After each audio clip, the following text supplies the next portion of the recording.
علیکم ورحمۃ اللہ وبرکاتہ۔ خواتین و حضرات، کھانے کے بعد میں آپ کا ایک دفعہ پھر اس تقریب میں خوش آمدید کہتا ہوں۔ ہمارے ساتھ موجود ہیں ڈاکٹر اسرار احمد۔ ڈاکٹر اسرار احمد کسی بھی تعارف کے محتاج بالکل بھی نہیں ہیں۔ اقبال کا وہ شعر کہ میری زندگی کا مقصد تیرے دی کی سرفرازی، میں اسی لیے مسلمان، میں اسی لیے نمازی، ڈاکٹر اسرار احمد پہ پورا اترتا ہے۔ آپ نے اپنی طالب علمی میں ہی یہ فیصلہ کر لیا تھا کہ آپ اپنی ساری زندگی دین کے لیے وقف کر دیں گے۔ اسی سلسلے میں آپ نے انجمن خدام القرآن اور تنظیم اسلامی جیسی جماعتوں کی بنیاد رکھی۔ ڈاکٹر اسرار احمد باوجود اپنی عدالت کے، ڈاکٹر اسرار احمد ابھی ان کے پیر میں موچ آئی ہوئی ہے جس سے وہ چل بھی نہیں سکتے، باوجود اس کے انہوں نے ہماری دعوت قبول کی، جس کے لیے ہم ان کے انتہائی مشکور ہیں۔ میں درخواست کروں گا ڈاکٹر صاحب سے کہ وہ اپنے موضوع دجالیت کی یلغار پہ گفتگو شروع کریں۔ نحمدہ ونصلی علی رسولہ الکریم، اما بعد فاعوذ باللہ من الشیطان الرجیم، بسم اللہ الرحمن الرحیم۔ ان اللہ تعالی قال کما ورد فی سورۃ الکہف، انا جعلنا ما علی الارض زینۃ لها لنبلوہم ایہم احسن عملا وَإِنَّا لَجَاعِلُونَ مَا عَلَيْهَا صَعِيدًا جُرُزًا۔ وقال عز وجل قل هل ننبئكم بالأخسرين أعمالا الذين ضل سعيهم في الحياة الدنيا وهم يحسبون أنهم يحسنون صنعا أولئك الذين كفروا بآيات ربهم ولقائه فحبطت أعمالهم فلا نقيم لهم يوم القيامة وزنا ذلك جزاؤهم جهنم بما كفروا واتخذوا آياتي ورسلي هزوا۔ صدق الله العظيم۔ رب اشرح لي صدري ويسر لي أمري واحلل عقدة من لساني يفقهوا قولي۔ اللهم ربنا ألهمنا رشدنا وأعذنا من شرور أنفسنا، اللهم إنا نعوذ بك من الفتنة الدجال فأعذنا منها، آمین یا رب العالمین۔ معزز حاضرین اور محترم خواتین، میں اپنی گفتگو سے پہلے ایک وضاحت کرنا چاہتا ہوں۔ میں نے اپنی آج کی گفتگو کے لیے بہت محنت کی ہے اور میں نے اس کے لیے ایک پریسی لکھ لی ہے جو بہت میری عادت کے خلاف ہے، خلاف معمول ہے۔ تو میں آج آپ سے اجازت چاہوں گا کہ میں اس پریسی کے مطابق بجائے ایک خطیبانہ جوش و خروش کے ایک کلاس روم لیکچر کے سے انداز میں کچھ چیزیں پڑھ کر اس کی وضاحت کرتا چلا جاؤں۔ ایک تھوڑی سی تصحیح میں کر دوں آپ کی۔ وہ شعر جو آپ نے پڑھا تھا علامہ اقبال کا نہیں ہے، وہ مولانا مودودی مرحوم کے ایک بہت قریبی ساتھی ملک نصر اللہ خان عزیز مرحوم کا ہے۔ اصل میں ہمارے ذہنوں پر اقبال اس قدر چھایا ہوا ہے کہ کوئی بھی اچھا شعر ہو ہماری سمجھ میں آ ہی نہیں سکتا کہ وہ اقبال کے سوا کسی اور کا ہو سکتا ہے، اور یہ غلطی مجھ سے بھی ہوتی ہے، میں اس کو کوئی زیادہ اہمیت نہیں دیتا۔ دیکھیے، سب سے پہلی بات یہ کہ دجال کا لفظ قرآن مجید میں کہیں نہیں آیا، بلکہ یہ جو مادہ ہے دجل، اس سے کوئی اور مشتق لفظ بھی نہیں آیا۔ اردو میں دجل کے معنی ہے فریب، دجالیت کا مطلب ہے ملمہ سازی، کسی چیز کی اصل حقیقت پر پردہ ڈال دینا یا کسی چیز کو وہ بنا کر ظاہر کرنا جو وہ نہیں ہے، یہ دجالیت ہے۔ احادیث نبویہ میں البتہ دجال کا لفظ اور دجال کا تذکرہ 3 اعتبارات سے آیا۔ پہلی بات یہ کہ حضور نے خبر دی کہ آپ کی بعثت کے بعد سے لے کر قیامت تک جھوٹے نبی پیدا ہوں گے 30 دجالون کذابون، جو دجال ہوں گے جھوٹے ہوں گے۔ میں آپ کو یہ حدیث سنا رہا ہوں، لا تقوم الساعة حتى يبعث دجالون کذابون قریب من 30 كلهم يزعم انه رسول اللہ۔ یہ بخاری اور مسلم دونوں کی حدیث متفق علیہ، اس سے اوپر حدیث کا سند کے اعتبار سے کوئی درجہ نہیں ہے۔ متفق علیہ حدیث تقریباً اپنی سند کے اعتبار سے قرآن کی مساوی ہو جاتی ہے۔ حضور نے فرمایا کہ قیامت قائم نہیں ہوگی جب تک کہ بہت سے ایسے جھوٹے ملمہ ساز دجال پیدا نہ ہو جائے 30 کے قریب، جن میں سے ہر ایک یہ سمجھے گا کہ وہ اللہ کا نبی ہے۔ اور دوسری حدیث ہے وَإِنَّهُ سَيَكُونُ مِنْ أُمَّتِي، اور یہ آپ فرما رہے میری امت میں سے کذابون 30 كلهم يزعم انه نبی اللہ وَأَنَا خَاتَمُ النَّبِيِّينَ لَا نَبِيَّ بَعْدِي۔ یہ ابو داؤد اور ترمذی کی روایت ہے کہ میری امت میں سے 30 ایسے دجال کاذب کھڑے ہوں گے جو یہ سمجھیں گے کہ وہ اللہ کے رسول ہیں، حالانکہ میں نبی ہوں آخری اور میرے بعد کوئی نبی نہیں۔ تو ایک تو یہ آپ کو معلوم ہے کہ یہ دجال جو ہے خود حضور کے زمانے ہی میں شروع ہو گئے تھے۔ مسیلمہ کذاب بہت بڑا اور بہت بڑا نقصان اس نے امت مسلمہ کو پہنچایا تھا، اور ان کے خلاف جہاد کرنا پڑا تھا حضرت ابوبکر صدیق رضی اللہ تعالی عنہ۔ پھر ہمارے قریب کے دور میں بہا اللہ ایران میں پیدا ہوا، غلام احمد قادیانی لعنت اللہ علیہما وہ بر اعظم میں پاکستان ہندوستان میں پیدا ہوا، بلکہ پاکستان میں پیدا ہوا، سرزمین تو پاکستان کی تھی۔ ایک خلیفہ رشاد حال ہی میں وہ مصری تھا، اس نے جا کے امریکہ میں دعویٰ کیا تھا نبوت کا، اور چھوٹے چھوٹے تو بہت سے کھڑے ہوئے ہیں جن کا کہ تذکرہ نہیں آتا اس لیے کہ ان کی کوئی اہمیت نہیں ہے۔ دوسرے دجال اکبر، ایک بہت بڑا دجال، سب سے بڑا دجال المسیح الدجال، اس کے بارے میں حدیث ہے ما بین خلق آدم الی قیام الساعۃ امر اکبر من الدجال۔ آدم کی تخلیق سے لے کر قیامت تک کے عرصے کے درمیان دجال سے بڑا فتنہ کوئی نہیں ہے۔ یہ مسلم شریف کی روایت ہے۔ دوسری روایت ہے انه لم يكن نبی بعد نوح الا قد انذر الدجال قومه۔ حضرت نوح علیہ السلام کے بعد کوئی نبی نہیں گزرا جس نے کہ اپنی قوم کو دجال کے فتنے سے خبردار نہ کیا ہو۔ وَإِنِّي أَنذَرْتُكُمْ نُوحًا، اور دیکھو میں نے بھی تمہیں اس سے خبردار کر دیا ہے۔ یہ ابو داؤد ترمذی اور یہ حضرت ابو عبیدہ بن الجراح رضی اللہ تعالی عنہ سے روایت ہے۔ یہ دوسرا ذکر ہے جو آپ کو احادیث میں ملتا ہے۔ تیسرا ذکر ملتا ہے، یہ جو شخص معین ہے اس کے بعد آپ کی احادیث متعدد ہیں جس سے معلوم ہوتا ہے کہ دجالی فتنے سے نجات پانے کے لیے، بچنے کے لیے، حفاظت میں رہنے کے لیے سورہ کہف کی تلاوت اور اس پر تدبر اور اس پر غور و فکر جو ہے وہ بہت مفید ہے۔ یہ 4 صحابہ سے یہ احادیث مروی ہیں، ابو سعید خدری، ابو الدرداء، ابن عمر، ابن عباس رضی اللہ تعالی عنہ، اور صحیح مسلم میں بھی ہے، سنن ابی داؤد میں، سنن ترمذی میں، سنن نسائی میں، احمد ابن حنبل، بیہقی، ان سب کے اندر یہ روایت موجود ہے۔ بعض میں یہ ہے کہ سورہ کہف کی ابتدائی 10 آیات، بعض میں ہے آخری آیات، بعض میں ہے تقریباً پوری سورت۔ یہ بھی فرمایا گیا ہے کہ جو شخص ہر جمعے کو سورہ کہف کی تلاوت کرے گا وہ اس جمعے سے لے کر اگلے جمعے تک دجال کے فتنے کے اثرات سے اپنے آپ کو محفوظ کر لے گا۔ یہ تیسرا پہلو ہے۔ تو یہ 3 اعتبارات سے حدیث کے اندر دجال کا ذکر ہے، لیکن جیسا کہ میں نے عرض کیا قرآن مجید میں اس کا کوئی ذکر نہیں۔ اب آئیے اس دجالیت کے فتنے کا پس منظر کیا ہے۔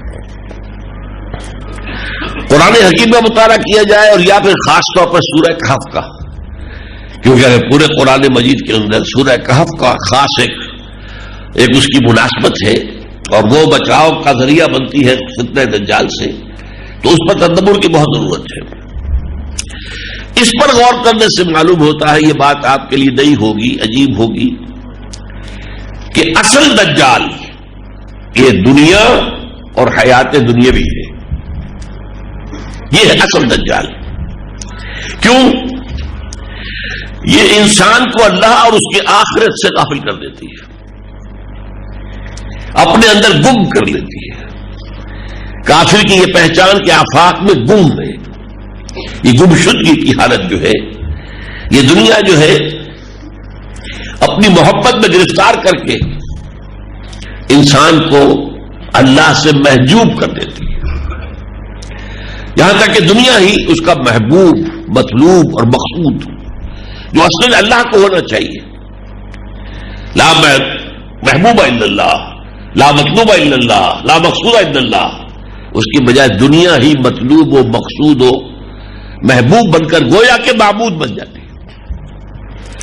یہ ہے اصل معاملہ۔ ایسی اس دنیا کی رونقیں، اس کی چہل پہل، اس کے تعیشات، اس کی آسائشیں، اس کی چمک دمک، اس کی شان اور شوکت، اور ظاہر بات ہے کہ جتنا جتنا اس دنیا کے حسن میں اضافہ ہوتا ہے اتنی ہی اس کے اندر دجالیت جو ہے شدید ہو جاتی ہے، کشش زیادہ ہو جاتی ہے۔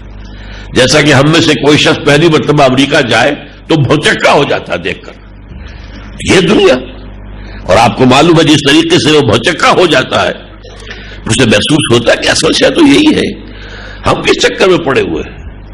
یہ ہے وہ اصل جو کہ اس کا فتنہ ہے۔ اب آئیے سورہ کہف میں ایک عجیب نقشہ سامنے آتا ہے، اگر آپ نے اس پر کبھی غور کیا ہو۔ اس کے پہلے رکوع میں بھی جس کے بارے میں فرمایا وہ دجالی فتنے سے بچانے میں خاص تاثیر ہے، ایک آیت ہے ایک ستون کے مانند، آخری رکوع میں بھی اس کا جو نتیجہ ہے وہ ہے ایک ستون کے مانند۔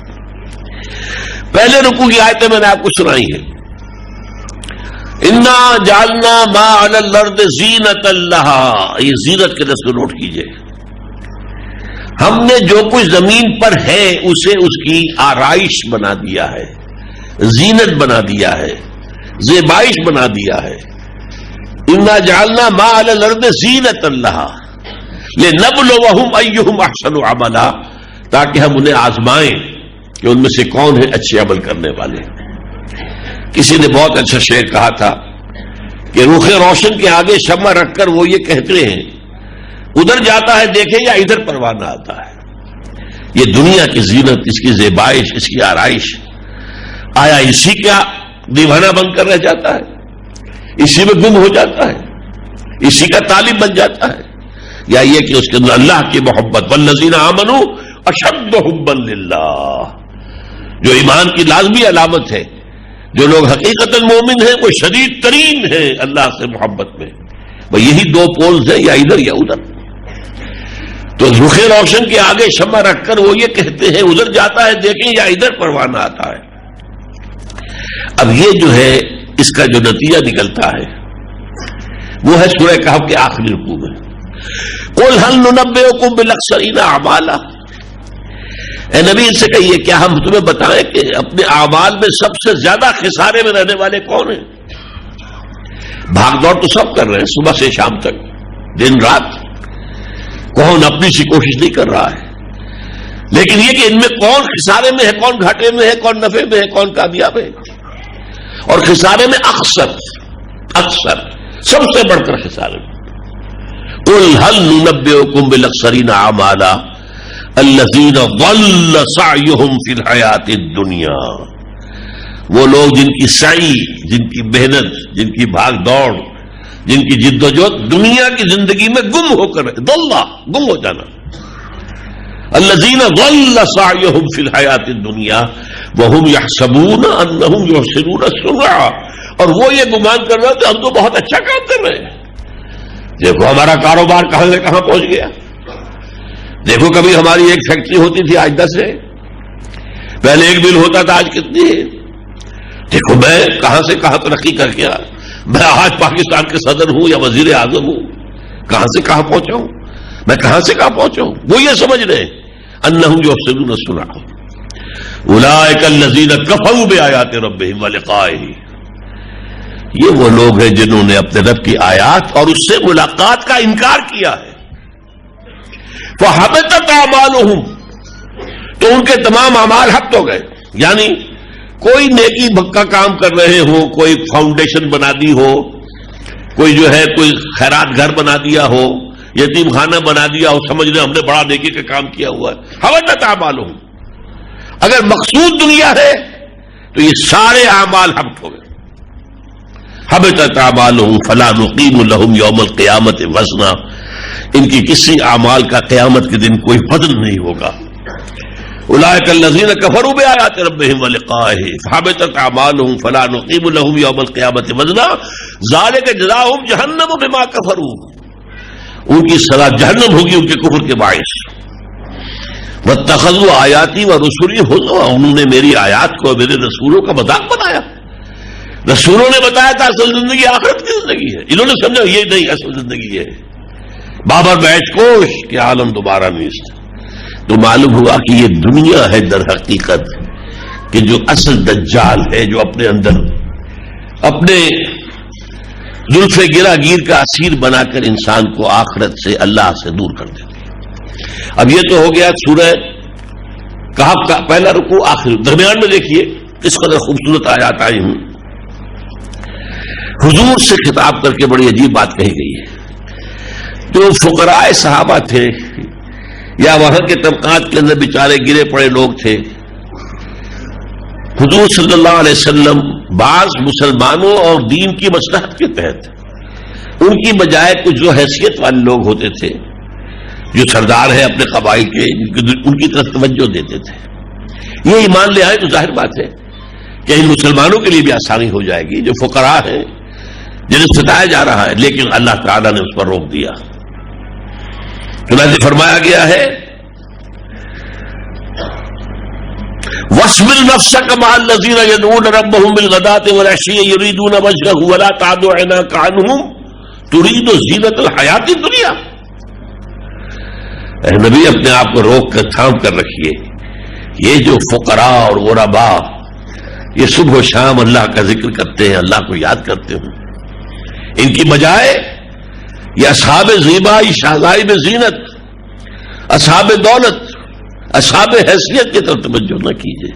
وَلَا تَعْدُ عَيْنَاكَ عَنْهُمْ تُرِيدُ زِينَةَ الْحَيَاةِ الدُّنْيَا۔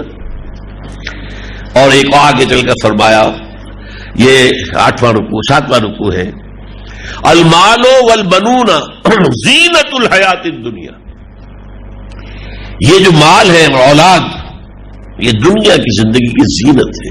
لفظ زینت جو ہے اس سورہ کہف کا مرکزی لفظ ہے، اور وہ یہی ہے، یہ دنیا کی زینت و زیبائش اور آرائش یہ ہے جو انسان کو اپنے اندر متوجہ کر کے گم کر لیتی ہے۔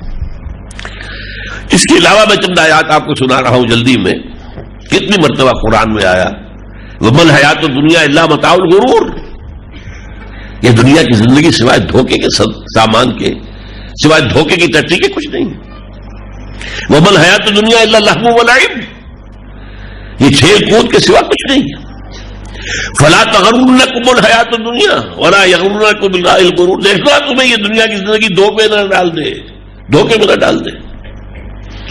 منافقوں سے کہا گیا وَغَرَّتْكُمُ الْأَمَانِيُّ حَتَّىٰ جَاءَ أَمْرُ اللَّهِ، تمہیں دھوکے میں ڈالے رکھا دنیاوی خواہشات نے۔ فرمایا گیا زُيِّنَ لِلنَّاسِ مِنَ الشَّهَوَاتِ حُبٌّ مِنَ الشَّهَوَاتِ زُيِّنَ لِلنَّاسِ حُبٌّ مِنَ الشَّهَوَاتِ مِنَ النِّسَاءِ وَالْبَنِينَ وَالْقَنَاطِيرِ الْمُقَنطَرَةِ، مزین کر دی گئی ہے یہ دنیا، مردوں کے لیے عورتوں کی محبت، اولاد کی محبت اور مال و دولت کی محبت۔ اور ایک اور بات، جب بارش ہوتی ہے زمین میں سے سبزہ ابھرتا ہے تو لفظ استعمال کرتا ہے حتیٰ اذا اخذت الارض زخرفها وزینت، مزین ہو جاتی ہے۔ اور ایک بات وہ کہ جو شیطان نے کہی تھی قال رب بما اغویتنی لأزینن لهم فی الارض سورہ ہجر کی آیت ہے. اس نے کہا اللہ تو نے جو مجھے گمراہ کیا ہے اس آدم کے معاملے میں اور برآمدہ درگاہ کر دیا ہے, میں اس کی اولاد کے لیے زمین کو مزین کر دوں گا, خوشنما بنا دوں گا, دلکش بنا دوں گا, اس کو یہ کھینچ کر دے گی اپنے تمام لوگوں کو اور اپنا غلام بنا لے گی. یہ ہے در حقیقت پچھلی 3 صدیوں سے یہ دنیا کا فتنہ بڑی تیزی کے ساتھ بڑھ رہا ہے. سائنس کا عروج, فزیکل سائنسز کا عروج,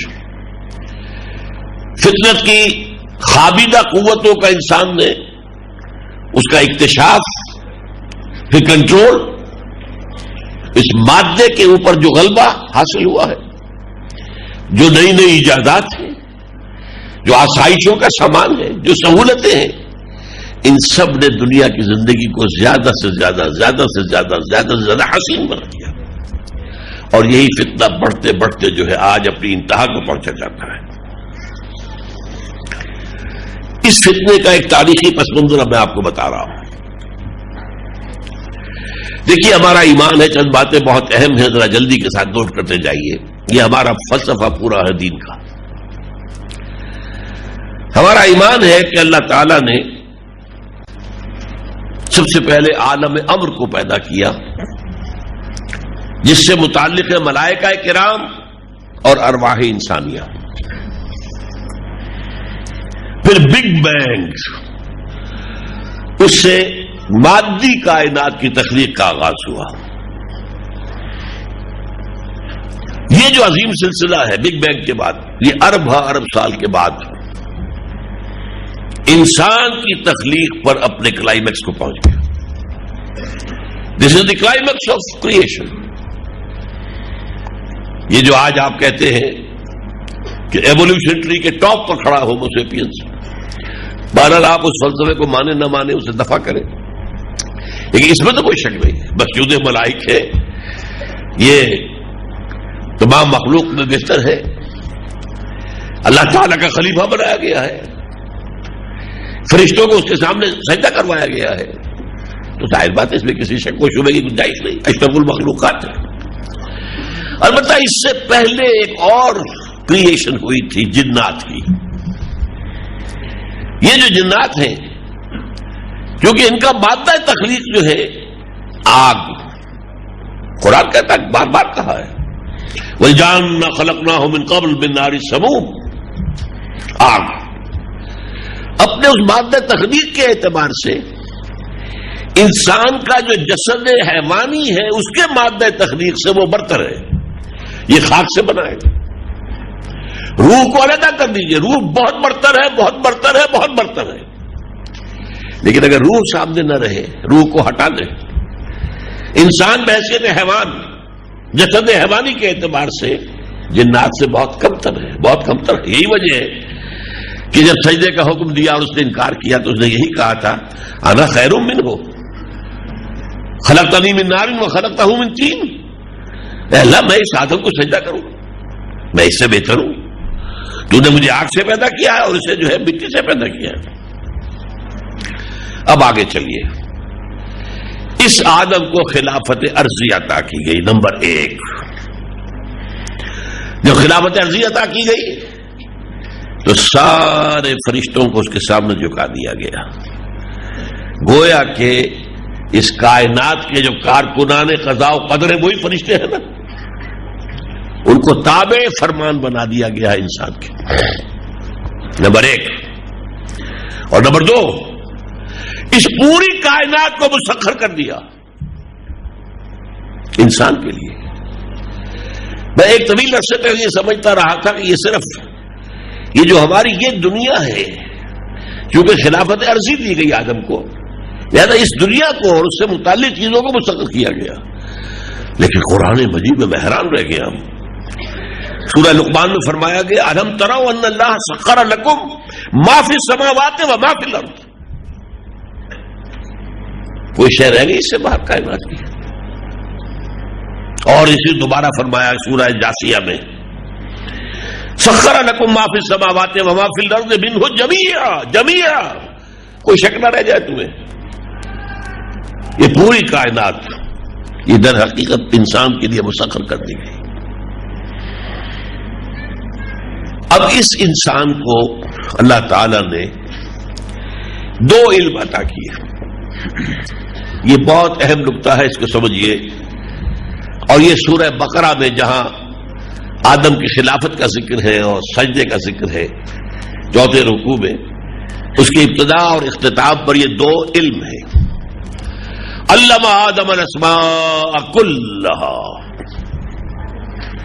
اس کائنات مادی کے تمام علم آدم کو پوٹینشلی بالقوہ عطا کر دیے گئے. نمبر 1، البتہ یہ بالقوہ پوٹینشلی کہا ہے میں نے، یہ وہ ہے کہ جو پھر بعد میں ایکسفولیشن ہوئی ہے اس علم کے حصول کا ایپریٹس رکھ دیا گیا. یہ حواس خمسہ ہے، اس سے ڈیٹا جمع کرو، اس دماغ کے کمپیوٹر سے پروسیس کرو اور کائنات کو سمجھو، فطرت کی قوتوں کو پہچانو، عناصر کو پہچانو. یہ علم پوٹینشلی جیسے آم کی گٹھلی میں پورا آم کا درخت ہے، ایسے ہی وہ علم آدم الاسماء کلھا، یہ پورا علم دے دیا گیا. وہی علم ہے جو آج پھیل رہا ہے، اور اب تو اس کا ایکسپلوژن ہوا ہے. پچھلے 100 سال میں ایکسپلوژن ہوا، بڑا دھماکہ ہوا. یہ ہیروشیما کے دھماکے سے کم نہیں ہے. جو ایکسپلوژن نالج کا اس وقت دنیا کے اندر ایک اندازہ ہی نہیں، کوئی انسان جان ہی نہیں سکتا. ہر شعبے کے اندر اتنی بات آگے بڑھ چکی ہے کہ آپ اپنے شعبے کا ہی جو ہے احساس نہیں کر سکتے، کسی اور کا کیا کریں گے. اور دوسرا علم وَإِمَّا يَأْتِيَنَّكُم مِّنِّي هُدًى، علم ہدایت، وہی کا سلسلہ جاری کیا گیا تاکہ تمہیں معلوم ہو تمہیں کرنا کیا ہے. دنیا کو تسخیر کرو لیکن استعمال کاہے کے لیے کرو گے، یہ تمہیں ہدایت بتائے گی. اس کا غلط استعمال نہ کرنا. اس کا غلط استعمال کرو گے تو اے روشنی تبا تو من بلا شدی، تو وہی تمہارا علم جو ہے تمہارے لیے ہلاکت اور تمہارے لیے بہت بڑا عذاب کا ذریعہ بن جائے گا. اس ایک آنکھ، میں اس کو 2 آنکھوں سے تعبیر کرتا ہوں، اس ایک آنکھ سے دنیا کو سمجھو، پہچانو، اس کی خابیدہ ڈورمنٹ جو نیچرل فورسز ہیں ان کو سمجھو، ان کا اکتشاف کرو، پھر ان پر قبضہ کرو، تسلط کرو، استعمال کرو، یہ سارا کام کرو. یہ ایک علم ہے یہ. اور دوسری آنکھ جو ریسیو کرتی ہے، اس کو آپ دل کی آنکھ بھی کہہ سکتے ہیں، لیکن میں یہ 2 آنکھیں کہہ رہا ہوں اس لیے کہ دجالی تہذیب کو کہا گیا یک چشم، دجال ایک آنکھ والا ہوگا. یہ 2 آنکھیں اللہ نے دی تھی انسان کو کہ اس سے یہ کائنات کا علم حاصل کرو اور اس سے اس علم کو استعمال کیسے کرنا ہے، کرنا کیا ہے، جانا کدھر ہے، صراط مستقیم پر کیسے چلنا ہے، اس کو اختیار کرو.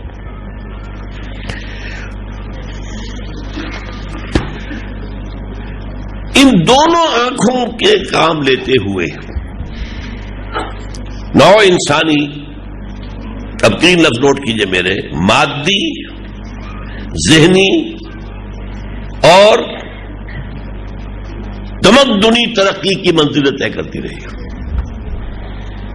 ایک طرف دیکھو، سنو، نتیجہ نکالو، میموری میں رکھ دو، مزید دیکھو، مزید غور کرو، پھر جو نتیجہ نکالو اسے پہلے میموری کے ساتھ ٹیلی کرو، اس سے ایک اور نتیجہ نکل آئے گا، اسے بھی کرو میموری کے حوالے سے. بھائی یہ علم بڑھ رہا ہے، مادی علم بڑھ رہا ہے، اگرچہ اس کی رفتار بہت کم رہی ہے. یہ تو صرف جیسا کہ میں نے عرض کیا پچھلے 300 برس میں رفتار کچھ تیز ہوئی اور 100 برس میں ایکسپلوژن ہوا ہے. ساتھ ہی ذہنی ترقی، اس پوری کائنات کا ایز اے ہول فکر. سائنس جو ہے وہ تو پیس میل نالج آپ کو دیتا ہے، پوری کائنات کو سائنس کچھ نہیں بتاتی ہمیں. اس کی حقیقت کیا ہے، وجود کی حقیقت کیا ہے، ہم کہاں سے آئے ہیں، کہاں جا رہے ہیں، زندگی کی حقیقت کیا ہے، موت کی حقیقت کیا ہے، علم کی حقیقت کیا ہے، اخلاق کی حقیقت کیا ہے. یہ تو ہمارے ذہن کی تنخواہ ہے. یہ philosophical social sciences, philosophical sciences اور تمدنی ترقی کہ پہلے انسان غاروں میں رہتا تھا، پھر ایک قبیلے کا تصور آیا، پھر ایک سٹی اسٹیٹ بنی، پھر جو ہے امپائر بننی شروع ہو گئی. یہ تمدن ترقی، یہ 3 منزلیں جو ہے انسان طے کرتا رہا. اور اگر یہی عمل جاری رہتا کہ ایک طرف elements of the nature, forces of the nature, ان کو گرفتار کریں، ان کو استعمال کریں، دوسری طرف ہدایت آسمان سے آنے والی ریویل نالج، اس کی روشنی میں صراط مستقیم کو دیکھیں، اس پر چلے. اگر یہ ہوتا رہتا تو ظاہر بات ہے کتنی ہی ترقی ہو جاتی، دونوں آنکھیں کھلی رہتی تو کوئی خرابی پیدا نہ ہوتی. کتنی ہی مادی ترقی ہو جاتی، ساتھ وہ ہدایت والی آنکھ بھی چلتی رہتی تو کوئی حرج نہیں تھا. اب آپ کو میں مثال دے رہا ہوں صرف. حضرت سلیمان علیہ السلام پر کیا نہیں ہوا؟ ہوا ان پر مسخر تھے، فرشتے ان پر مسخر تھے، وہ پرندوں کی بولی جانتے تھے. ان کے ایک درباری نے کہاں سے ملکہ سبا کا لا کر جو ہے تخت رکھ دیا ہے یہ بیت المقدس کے اندر، یروشلم کے اندر، چشمے صرف ایک یہ کہ جو ادھر سے ادھر دیکھنے میں، طرفت عین میں، یہ سارے کام. لیکن ان سب کے ہونے سے یہ مادی طریقے سے ہم نے جو چیزیں آج حاصل کی ہیں اس سے کہیں آگے بڑھ کر حضرت سلیمان کو یہ تسلط دے دیا گیا تھا. لیکن اس کا نتیجہ کیا نکلا تھا جو ان کی دعا سے ظاہر ہے.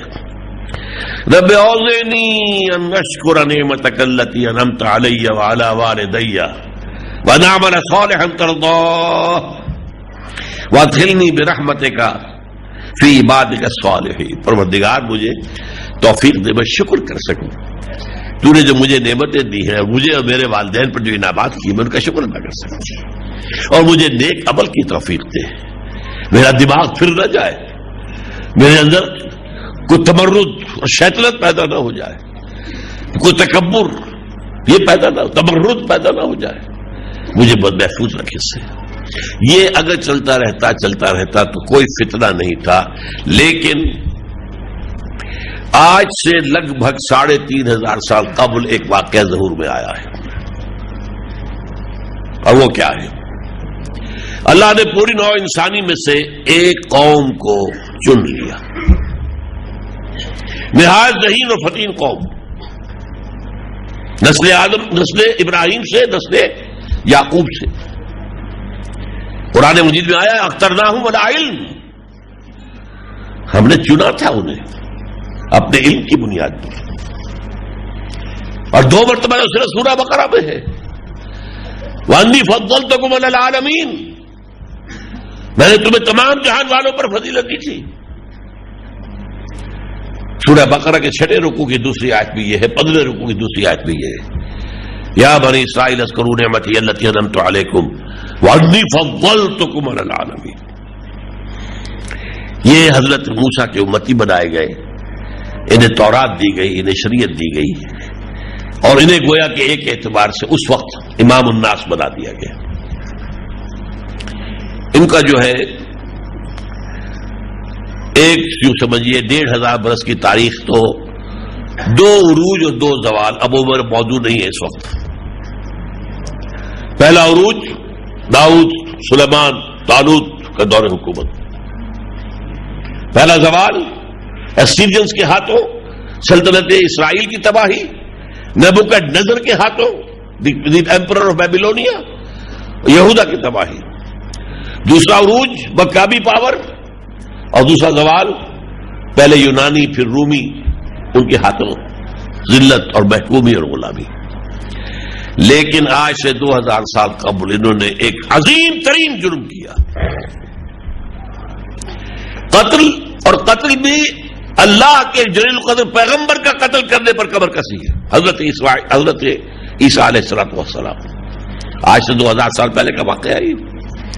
آپ اپنے ذہن میں یہ کرونالوجی جو ہے، فیکٹس، دینی حقائق کی یہ ترتیب زمانی اپنے ذہن میں رکھیں.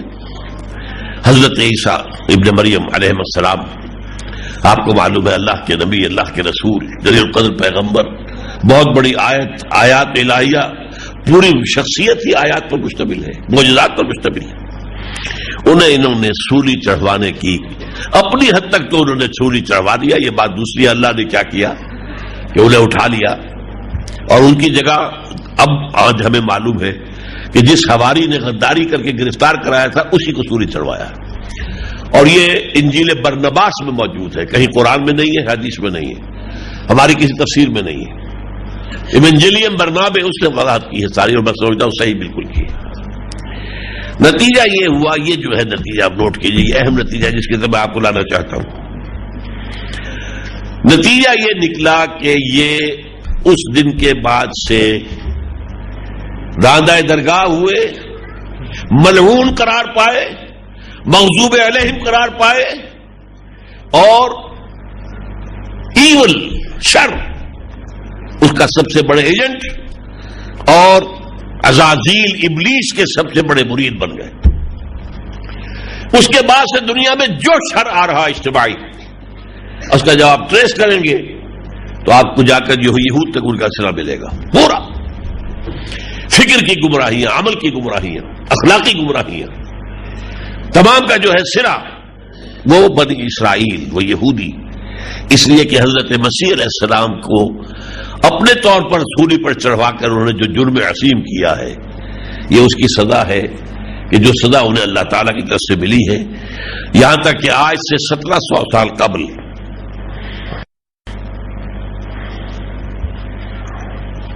یہاں تک کہ آج سے 1850 سال قبل 70 عیسوی میں حضرت مسیح کے رفع سماوی کے 40 برس بعد ٹائٹس روبی نے ان کا قتل عام کیا ہے.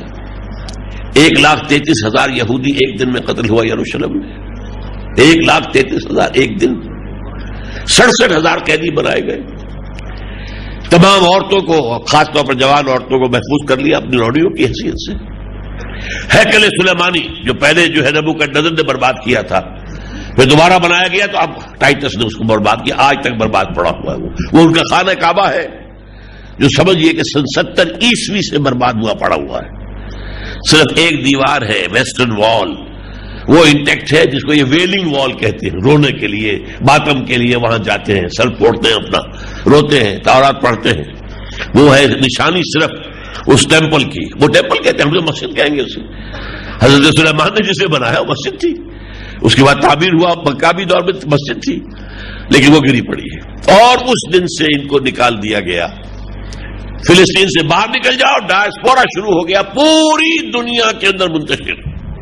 جہاں سین سمائے بھاگ جاؤ, فلسطین میں تمہارے لیے کوئی جگہ نہیں ہے. اس وقت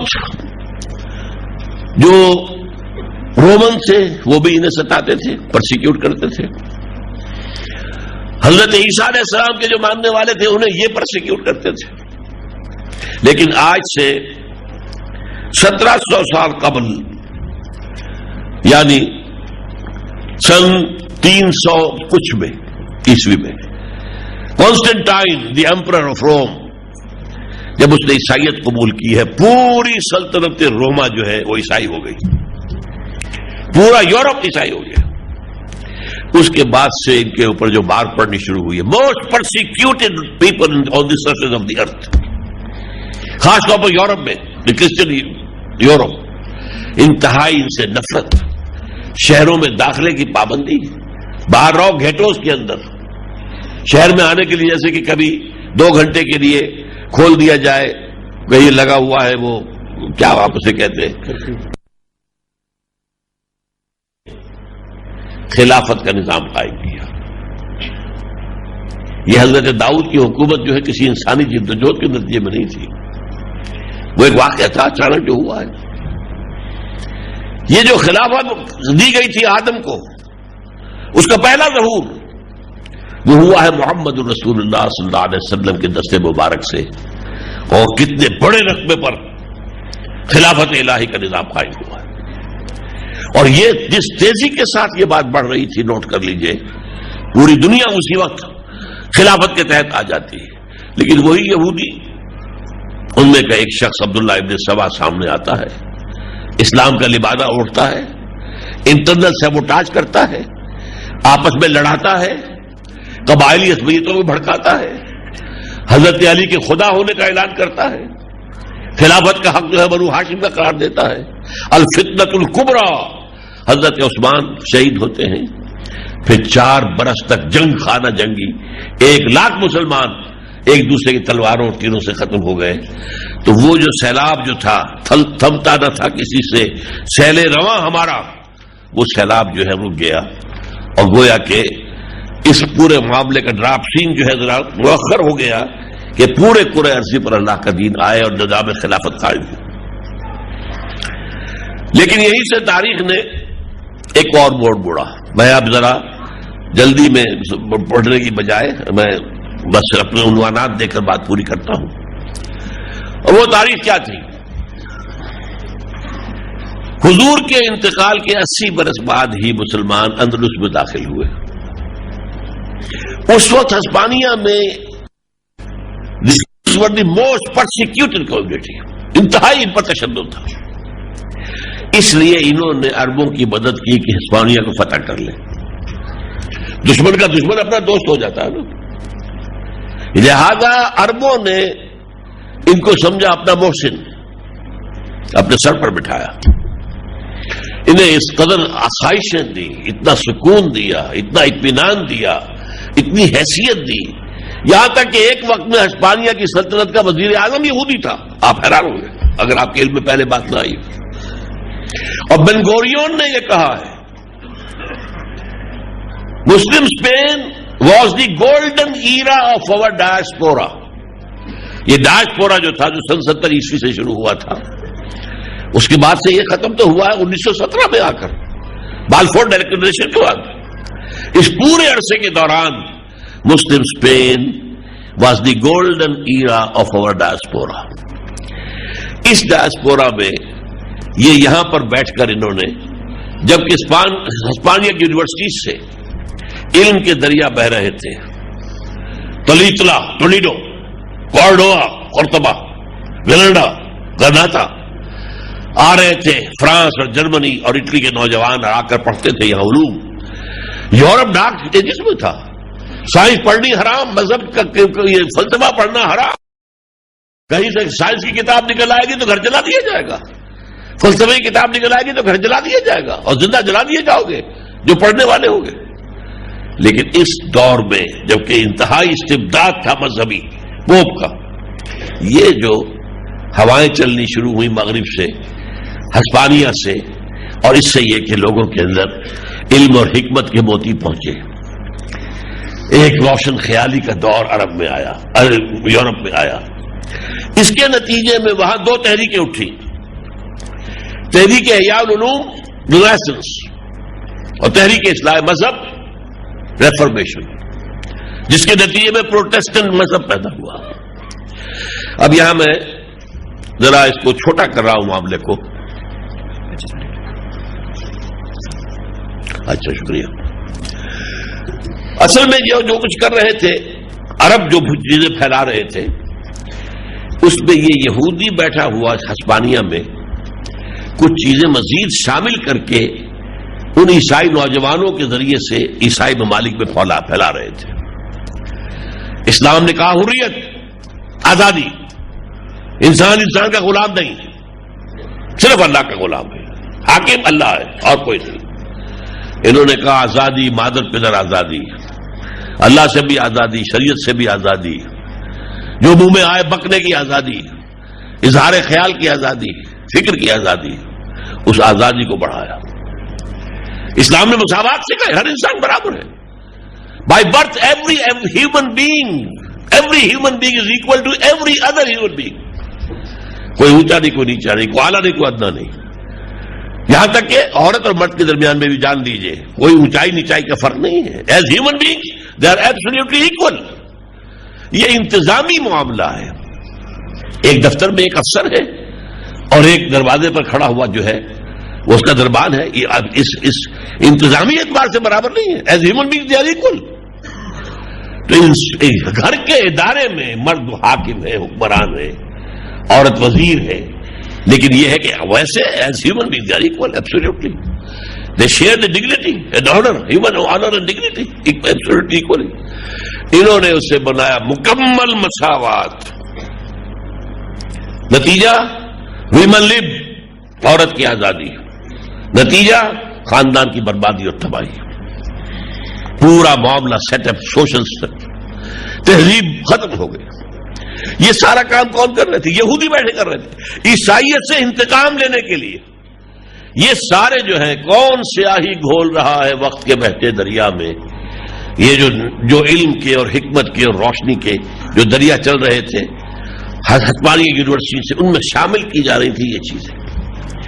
اور جب آپ کو معلوم ہے کہ جب 16ویں صدی کی 15ویں صدی کے اختتام اور 16ویں صدی کے شروع میں ہسپانیہ سے مسلمان نکال دیے گئے، تو پھر اس کے بعد تو اس پوری تحریک رینیسنس اور اصلاح مذہب، اس کی قیادت بالکلیہ جو ہے وہ یہودیوں کے ہاتھ میں آ گئی. نتیجتاً پروٹیسٹنٹ مذہب پیدا ہوا، بغاوت ہوئی پوپ سے، اور وہ پروٹیسٹنٹس جو ہیں وہ یہودیوں کے اعلی کار بن گئے. نتیجتاً یہ سارا جو ہے انہوں نے کیلوین کے ذریعے سے سود کو جائز کروایا، جبکہ پوپ کی حکومت جب تک تھی سود usury as well as commercial interest دونوں بینڈ تھے، حرام تھے. عیسائیت میں حرام ہے، یہودیت میں حرام ہے، اسلام میں حرام ہے، حرام ترین شے ہے. انہوں نے اس کی آزادی لی، پھر بینکنگ کا نظام بنایا، اور اس کے اندر جو ہے انہوں نے اپنا کنٹرول یورپ کا حاصل کیا. اس کے علاوہ جب سائنس بڑھی ہے اس کے نتیجے میں جو کچھ ہوا ہے وہ جو میں نے پہلے بیان کر چکا ہوں. اب عناصر فطرت پر آپ کے گرفت ہے. آپ نیچرل فورسز جو فورسز آف دی نیچر وہ آپ نے گرفت میں لے لی ہیں، ان کو آپ استعمال کر رہے ہیں. نتیجہ کیا ہے؟ آج انسان وہ جو کچھ احادیث میں کہا گیا ہے دجال اعظم کے لیے، دجال اعظم وہ میں آپ کو گنواتا ہوں، وہ در حقیقت وہ ہے اسی پوری سائنسی ترقی کا مظہر جو آج ہمارے نگاہوں کے سامنے ہے. حدیث سنیے، لا تدع قرية إلا هبطها في 40 ليلة. دجال اکبر کسی ایک بستی کو نہیں چھوڑے گا، پوری دنیا میں گھوم جائے گا صرف 40 دنوں میں، فاصلے ختم ہو جائیں گے. یہ بھی فرمایا گیا کہ اس کا جو گدھا ہوگا، اس کی جو سواری ہوگی، اس کے دو کانوں کے درمیان 80 ہاتھ کا فاصلہ ہوگا. آج کا ہوائی جہاز ہے اس کی سواری، اس سے گدھا جو کہا گیا ہے، اس کی سواری کا ایک قدم اگر ہوگا تو جتنی دیر میں کہ تم ایک دن رات میں جو ہے تم سفر طے کرتے ہو. پھر جب وہ بات کرے گا، انسانوں سے خطاب کرے گا، تو مشرق و مغرب کے درمیان سب سنیں گے. اور آج سن رہے ہیں؟ کیا آپ امریکہ میں ہونے والی تقریب نہیں سن رہے؟ کیا آپ اور پوری دنیا کے کسی اور کونے کے اندر ہونے والا واقعہ اپنی آنکھوں سے نہیں دیکھ رہے؟ اسی طرح فرمایا گیا سخرت لہ انہار الارض وآثارہا، اس کے لیے زمین کے تمام جو دریا ہیں مسخر کر دیے جائیں گے. انہیں حکم دے گا اور وہ بہیں گے. آسمان کو حکم دے گا، یامر السماء فتمطر والارض فتنبت، آسمان کو حکم دے گا وہ بارش برسائے گا، زمین کو حکم دے گا اس سے جو ہے نباتات ابھرے گی. وَيَمُرُّ بِالْخَرِبَةِ فَيَقُولُ اخرجی کنودک، اور وہ بالکل بنجر زمین پر سے گزرے گا اور حکم دے گا نکالو اپنے خزانے، اور وہاں لہلہاتے ہوئے کھیت پیدا ہو جائیں گے. آج ہو رہا ہے، جزیرہ نما عرب میں ہو رہا ہے. آپ جا کر کہیں اگر ابو ظبی کی ایئرپورٹ سے شہر تک جائیں تو آپ کو نظر آئے گا کہ دونوں طرف معلوم ہوتا ہے تو بہت اور اس قدر عمدہ جو ہے باغ ہے، کچھ بھی نہیں، وہ تھوڑے تھوڑے فاصلے رکھے، باقی سارا صحرا ریت ہے، لیکن ہے سب کچھ ہو رہا ہے. اسی طریقے سے وہ مادرزاد اندھے کو ٹھیک کر دے گا، مردہ کو زندہ کرے گا. آج کلوننگ ہو رہی ہے، ایک آدمی کو چیر کر دونوں ٹکڑے کرے گا پھر انہیں جوڑ دے گا. سرجری ہو سکتا ہے کہ جلد ہی اس انتہا کو پہنچ جائے. مردوں سے مکالمہ، یہ ساری چیزیں جو ہے یہ اس کے قبضے میں آ جائے گی، جو آج انسان کے قبضے میں رفتہ رفتہ رفتہ رفتہ رفتہ رفتہ آ رہی ہے. یا یوں سمجھیے جو چیزیں حضرت عیسیٰ کو معجزے کے طور پر دی گئی تھی، وہ چیزیں آج سائنٹیفک ترقی کے ذریعے سے انسان حاصل کرے گا، اور اصل میں یہی دجالیت ہے. نتیجہ کیا نکلے گا؟ فواللہ ان الرجل یاتی ہے وهو يحسب انه مؤمن فيتبعها ففيه شبہات. خدا کی قسم کو شخص اس کے پاس آئے گا اور وہ سمجھے گا کہ وہ مومن ہے، لیکن اس کے بعد اس کے اندر وہ شبہات پیدا کر دے گا وہ کہ اس کی پیروی کرے گا، اس کے پیچھے چلا جائے گا. اور اس میں سب سے پہلے بنوایا گیا ہے سب سے کثیر تعداد میں جو اس کے پیچھے نکلے گی وہ خواتین ہوں گی. ویمن لب اتنا خوشنما نعرہ ہے جو لگایا گیا ہے پوری دنیا کے اندر، جس نے مغربی تہذیب کو شڈاس بنا دیا. مغربی تہذیب جو اقبال نے کہا تھا کہ تمہاری تہذیب اپنے خنجر سے آپ ہی خودکشی کرے گی، تو واقعہ یہ کہ وہ خودکشی کر چکی ہے. تہذیب کہاں ہے؟ آپ سوچئے کلنٹن نے کہا تھا اپنے آخری جو اس کی state of the union address تھا آخری، کہ القریب ہماری قوم کی اکثریت حرام زادوں پر مشتمل ہوگی، born without any wedlock. وہاں لوگوں کو معلوم نہیں ہمارے باپ کا نام کیا ہے، باپ کا نام نہیں جانتے. انہوں نے بیسک جو فارمز ہوتے ہیں، آپ کسی بچے کو لے کر جاتے اسکول میں داخل کرانے کے لیے، فارم پر کرتے ہیں، اس کا نام، اس کے باپ کا نام، وہ باپ کا نام کا خانہ نکال دیا انہوں نے، معلوم ہی نہیں. وہ قوم they are living together not married، اور بچے ہو رہے. ہوموسیکسولیٹی، وہ جو کہا تھا شیطان نے میں انسانوں کو حکم دوں گا فلا یغیرن خلق اللہ، اللہ کا خلق، اللہ کی تخلیق کو بدل دیں گے. اللہ نے مرد اور عورت بنائے تھے، اللہ کی تخلیق کا نظام یہ تھا. آج ہوموسیکسولیٹی اور اس کے لیے ہوموسیکسول میرجز، یہ ساری تباہی جو ہو رہی ہے یہ سب در حقیقت اسی کا نتیجہ ہے کہ اس میں اس پورے ساری جو ترقی سائنٹیفک ہوئی ہے اس کے نتیجے میں جو انسان کو قواعد طبیعہ پر اور فطریہ پر قوت حاصل ہوئی ہے. اور چونکہ دوسری آنکھ بند ہے، پوپ کے دباؤ کی وجہ سے مذہب سے نفرت پیدا ہوئی، لہذا ریفارمیشن اور جو اس کے علاوہ جو رینیسنس تھا، دونوں کی تہ میں مغرب مذہب سے دشمنی تحقیقیں موجود تھی. نتیجہ کیا نکلا ہے؟ آج 3 نتیجے میں آپ کے سامنے رکھ رہا ہوں پلیز. انفرادی سطح پر نتیجہ کیا نکلا ہے؟ دنیا ہی محبوب ہے، مطلوب ہے، مقصود ہے. اور فکری سطح پر آج جو ٹھوس چیزیں ہیں، جو مادی چیزیں جن کو کہ آپ دیکھ سکیں، چکھ سکیں، سن سکیں، چکھ سکیں، ناپ سکیں، تول سکیں، اہمیت ان کی ہے. خدا کی بجائے کائنات کی توجہ. حیات اخروی نہیں، حیات دنیاوی کیا پتا ہے کہ نہیں ہے، حیات اخروی ہے کہ نہیں ہے کیا پتا، چلو ہو بھی تو یہ تو ہے نا، اسے درست کرو. روح کی بجائے جسم، جسم تو ہے، روح کس بلا کا نام ہے بھی کہ نہیں ہے کیا پتا. ہمارے تو بہت سے جو دینی مفکرین ہیں وہ نہیں مانتے کہ روح کا کوئی علیحدہ وجود ہے، جسد حیوانی کے علیحدہ ہے کچھ ہے، نہیں، کوئی نہیں مانتے. بہت سے لوگ موجود ہیں. لیکن یہ وہ جو حدیث حضرت عبداللہ ابن مسعود سے، اور جس میں کہتے ہیں وہ کہ وہ میرے الصادق المصدوق نے مجھے بتایا کہ وہ جنین جو ہے رحم مادر کے اندر 4 مہینے تک وہ نطفہ اور مضغہ وغیرہ رہتا ہے. اس کے بعد ثم یرسل الملک فینفخ فیہ الروح، پھر بھیجا جاتا ہے فرشتہ جو اس کے اندر روح پھونکتا ہے. روح تو علیحدہ شے ہے، ورنہ وہ فیٹس جو ہے اس سے پہلے بھی حیوان تو تھا، زندہ تو تھا. تو اس اعتبار سے ان 3 چیزوں پر سے توجہ ہٹی، ساری توجہ کائنات پر، ساری توجہ حیات دنیاوی پر، ساری توجہ جسم پر، نتیجتاً نفی. اور اب آئیے اجتماعی سطح پر. آرڈرس نووا سیکولورم، یونیورسل سیکولر آرڈر. اللہ کا کوئی تعلق نہیں ہے ہمارے ریاستی معاملات سے. تاریخ انسانی میں اتنی بغاوت اللہ کے خلاف کبھی نہیں ہوئی. اس سے پہلے کیا ہوتا تھا؟ سب سے بڑی بغاوت ایک اللہ کے ساتھ کچھ چھوٹے چھوٹے اللہ بھی مان لیے، بس. اس کے نائبین ہیں، کوئی اس کے لاڈلے ہیں، اس کے پیارے ہیں، اس کے محبوب ہیں، ان کی شفاعت مان لے گا، بس یہی تھا نا. اللہ کا انکار، معاذ اللہ. مہادیو ایک رہا ہمیشہ، دیویا دیوتا بے شمار. بڑے جی سے گاڈ ایک، اومنی پوٹنٹ، اومنیشینٹ، اومنی پریزنٹ. ہاں، گاڈز اینڈ گاڈیسز بے شمار. اللہ ایک، الہا بہت سے. یہ تھا سارا کچھ, اللہ کی نفی نہیں تھی.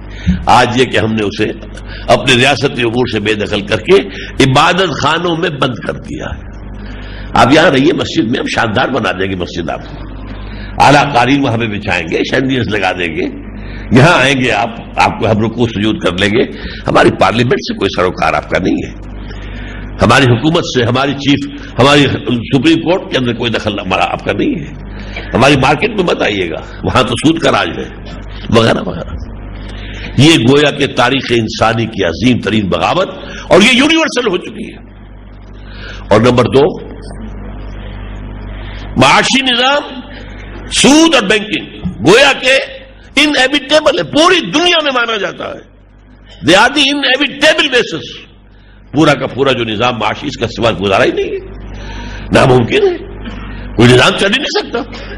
یہ تو اس سے مسٹ وہ چیز کہ جو شریعت کے اندر اتنی حرام اتنی حرام اتنی حرام کہ حضور فرماتے ہیں صلی اللہ علیہ وسلم, الربا 70 حوبا یہ 70 جزءا, ربا کے 70 حصے یا 70 گناہ ہیں, اور ان میں چھوٹے بھی ہیں بڑے بھی ہیں, اور سب سے چھوٹا اس کے مساوی ہے این کہ ہر رجل امہ, کہ کوئی شخص اپنی ماں کے ساتھ بدکاری کرے. انا للہ و انا الیہ راجعون, معاذ اللہ. لیکن وہ آج ٹوٹل پوری دنیا, پورے عالم اسلام میں سارا کا سارا نظام سود پر ہے. اور تیسری چیز, کوئی شرم اور حیا نام کی شے ہوا کرتی تھی, کوئی عصمت اور عفت کی کوئی ویلیوز ہوتی تھی. زنا گناہ تھا, جرم تھا. آج زنا جرم نہیں ہے, کہیں نہیں ہے. زنا بالجبر جرم ہے, زنا جرم نہیں ہے, کاگنیزیبل آفنس نہیں, کہیں نہیں. بالجبر اگر کریں گے یا مائنر کے ساتھ کیا تب ہوگا, ورنہ نہیں. آج کا نظام خاندانی برباد ہو کر رہ گیا. تہذیب کو میں نے آپ کو بتایا وہ کبھی خودکشی کر سکی. آج تو امریکہ کھڑا ہے اگر دنیا میں اپنی ٹیکنالوجی کے بل پر کھڑا ہے, ورنہ اس کی کوئی حقیقت تو نہیں ہے. کوئی اخلاقیات کا معاملہ وہاں سے ختم ہو چکا ہے. تو یہ ساری صورتحال جو ہے, یہ دوسرا ایک دجالیت, انفرادی سطح پر پوری توجہ کائنات دنیا اور جادل اس کے اوپر متوجہ ہے, اور سوشل لیول پر سیاست میں سیکولرزم, انسانی حاکمیت, ہم خود حاکم ہیں. الحکم الا للہ, پڑھ لیا کرو ثواب لے لیا کرو, ہم خود حاکم ہیں. وہ قانون ساز چاہے کیا, ہم قانون ساز ہیں. یہ بغاوت. پھر سود اور بینکنگ کی بغاوت, پھر شرم و حیا کا جو نکلا ہے, دیوالا نکلا ہے, اس کا معاملہ. اب یہ دیکھیے, البتہ یہ جو تیسری شے ہے, شرم اور حیا کا معاملہ اور عصمت و عفت کا معاملہ, یہ ابھی پورا گلوب کے اوپر چھا نہیں سکا ہے. یہ دجالیت ابھی کچھ عالم اسلام ریزسٹ کر رہا ہے.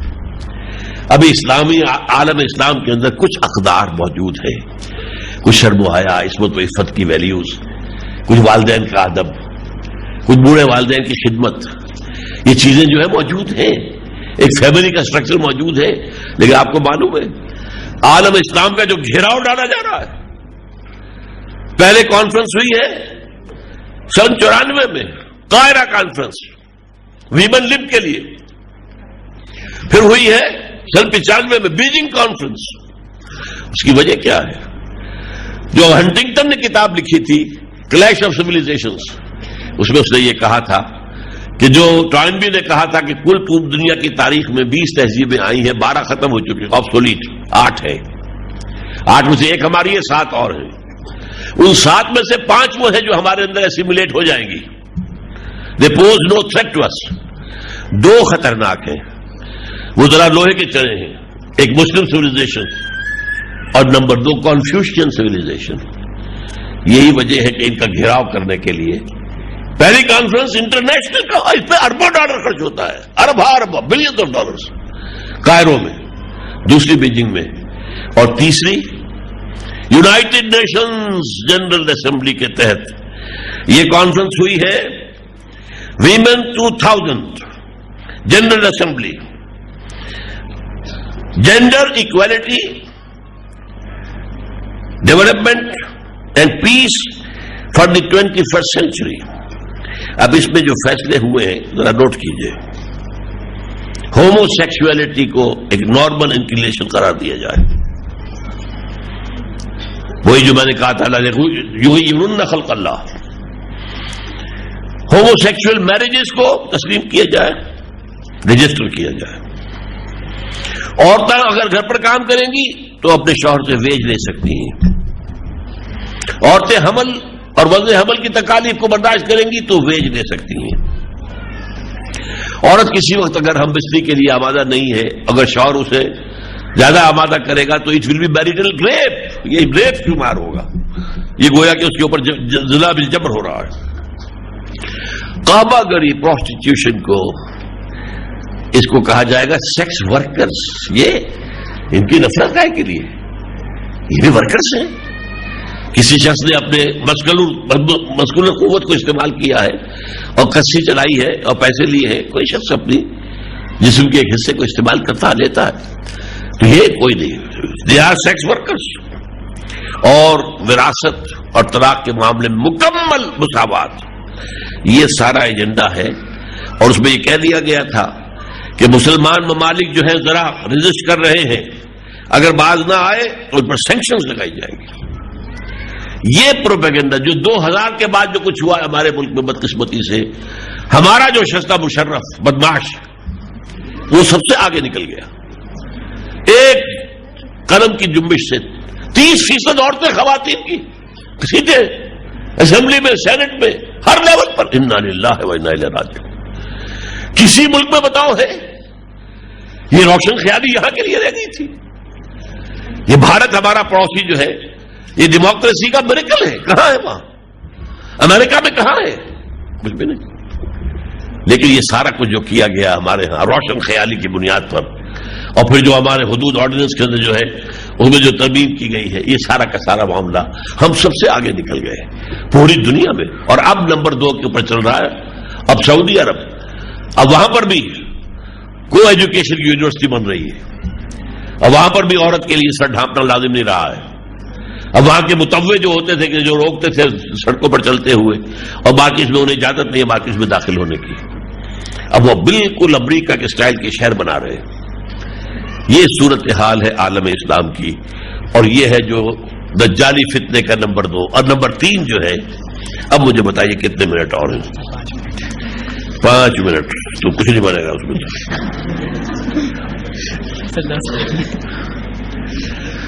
ایک تھرڈ ڈائمنشن ہے.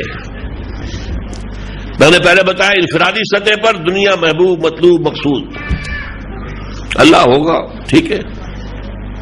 آخرت شاید ہو, کیا پتا. روح کس بلا کا نام ہے ہم جانتے ہی نہیں. دنیا میں سیاست, معاشرت, معیشت. تیسری ڈائمنشن کیا ہے؟ یہودیوں کا ایک خواب ہے کہ پوری دنیا پر اپنا مالیاتی تسلط قائم کرے. انہوں نے یورپ میں بینکنگ کے ذریعے سے یورپ پر قبضہ کیا, اور آج سے ٹھیک 100 سال پہلے اقبال دیکھ آئے تھے. 1905 سے 1908 تک رہے تھے وہاں. 100 سال پہلے دیکھ کر آئے تھے. فرنگ کی رگے جہاں پنجے یہود میں. یہود کا کمال یہ ہے کہ انہوں نے وہی عیسائی جو ان کے در پہ تھے, انہیں پرسیکیوٹ کرتے تھے, ان سے نفرت کرتے تھے, ان سے حقارت کرتے تھے, انہیں ستاتے تھے, انہیں پرسیکیوٹ آج وہی ان کے اعلی کار بن چکے ہیں. Especially the Protestants and most especially the west white Anglo Saxon Protestants, یہ اعلی کار ہیں. ان کا امام پہلے تھا برطانیہ اور اب ہے یو ایس اے. اور یو ایس اے میں جو ایک نئی عیسائیت جو ابھری ہے, وہاں پر عیسائیت کا احیاء ہوا ہے. ایونجلسٹ ہزاروں کے مجمع ہوتے ہیں وہاں ان کے ہاں, اور ان کے جو ٹی وی پروگرامز ہیں, ریڈیو پروگرام, ایونجلسٹ بلی گرام, وہ جو بش سینئر تھا وہ اس کا مرید تھا, اور جونیئر جو تھا اس کے بیٹے کا مرید تھا. یہ نیو کونس پیدا ہوئے ہیں جو یہودیوں سے بڑھ کر یہودی ہیں. ان دونوں کا ایک مشترکہ پروگرام ہے 5 آئٹم ایجنڈا. نمبر 1, ایک بہت بڑی جنگ مڈل ایسٹ میں ہونی چاہیے, Armageddon, and it is not very far off, please note it. اور یہ تاریخ کی عظیم ترین جنگ ہوگی. حضور نے کہا الملحمۃ العظمی الملحمۃ الکبریٰ، ملحمہ جنگ جہاں گوشت کے چیتڑے اڑتے ہیں، لام کبریٰ عظمی یہ الفاظ. اس کے نتیجے میں گریٹر اسرائیل قائم ہو جائے گا. اس کے بعد مسجد اقصی اور قبۃ الصخرہ گرا دیا جائے گا. وہاں تھرڈ ٹیمپل بنے گا.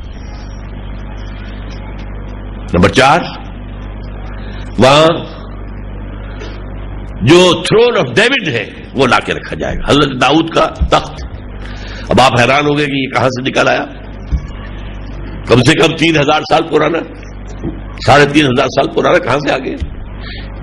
یہ ایک پتھر تھا جس پر بیٹھ کر حضرت داؤد کی تاج پوشی کی گئی، اسی پر حضرت سلیمان کی ہوئی. پھر حضرت سلیمان نے جب بنایا ہیکل، وہ پتھر وہاں رکھا رہا ہے، وہیں پر بیٹھ کر تمام بادشاہوں کی تاج پوشی ہوتی تھی. 70 AD میں جب ٹائٹس نے برباد کیا ہیکل کو، وہ پتھر لے گیا اپنے ساتھ. پہلے گیا روم، پھر گیا آئرلینڈ، پھر گیا اسکاٹ لینڈ، پھر آ گیا انگلینڈ میں 14th سینچری میں. اس کے بعد سے وہ ویسٹ منسٹر ایبے کے اندر رکھا ہوا ہے، ایک کرسی کے اندر سیٹ کی حیثیت سے. ان کی جہاں پارلیمنٹ کے ساتھ جو ان کا چرچ ہے، اسی پر بٹھا کر تمام انگلستان کے بادشاہ ہوں یا کوئنس ہوں، ان کی تاج پوشی ہوتی ہے.